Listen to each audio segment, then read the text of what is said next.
$80 on embroidery equipment back in March. But then I just stared at my phone and I looked up and now it's October. I've always wanted to cook more, so I bought a $400 chef's knife I only use to open Amazon packages. For many of us, the isolation of the pandemic led to plans and projects left unfinished. With those failures fresh on our minds, we may be skeptical of our New Year's resolutions. But as Christina Ruffini shows us, sometimes the goals we set for ourselves aren't what we should be aiming for. These are my lovely roller skates that have... Out of work and stuck in her Charleston, South Carolina home, Amanda Oliver had a plan to make quarantine better.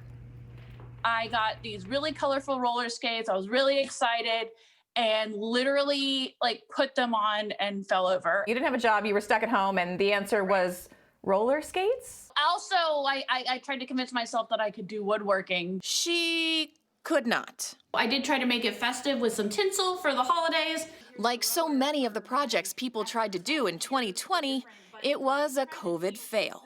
It did kind of teach me that I also try to do so much at once. In Washington, D.C., diplomat Elad Strohmeyer thought he'd use lockdown to finally write his novel. When COVID happened, I said, now it's time. I'm sitting at home. Let's start something.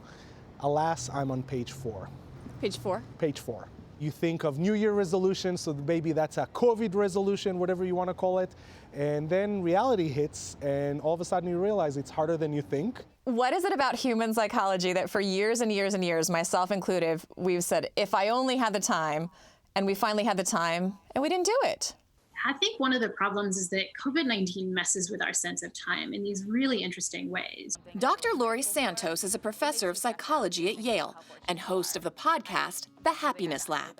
She says if you want to have a better 2021, start by cutting yourself some slack. Especially around the new year, we often have goals that involve some kind of complete self-overhaul. It's like a time when we tell ourselves that we really kind of suck and we need to kind of get it in gear.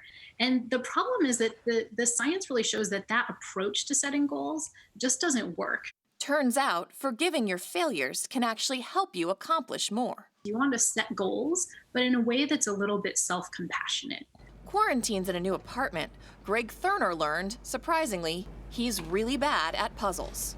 I'm really good at opening puzzles and dumping the pieces out. As far as making a picture out of them, that takes a little bit more time. But he also found something he was good at, practicing piano, which he hasn't done regularly since he was a kid. Being realistic about my goals and setting my goals to be something attainable in a reasonable amount of time has made them very fulfilling. Are you putting a little less pressure on yourself? I'd like to think so, yeah. And Strohmeyer decided not to beat himself up about his 4-page non-novel. Instead, he spent more time outside with his husband, touring America's national parks. It's not all about big resolutions that this year I'm going to do A, B, and C. This year I'm going to finish my book. It's about being happy and whole with what you want to do. And that's the good part about failing during COVID. Everybody's doing it. So it didn't feel like, oh, I'm trying this thing and everybody else is doing it perfectly. It kind of felt like everybody's just sort of trying stuff. And so why not give stuff a try? So she tried for a new job and landed the position, even though her skating positions still leave a lot to be desired. For CBS This Morning Saturday, Christina Ruffini, Washington. I really like that piece. Good to move forward and move on. It's one of my favorite lines from my favorite show of the year, Ted Lasso, which is, you know why the goldfish is the happiest animal on Earth? Wow. Why is the goldfish the happiest animal? 10-second memory.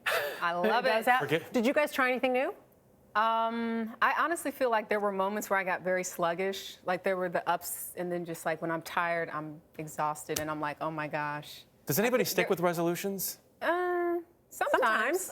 Okay. Every once in a while. I don't really set them so much. It's like overall. Hopes for the future. Right. Okay.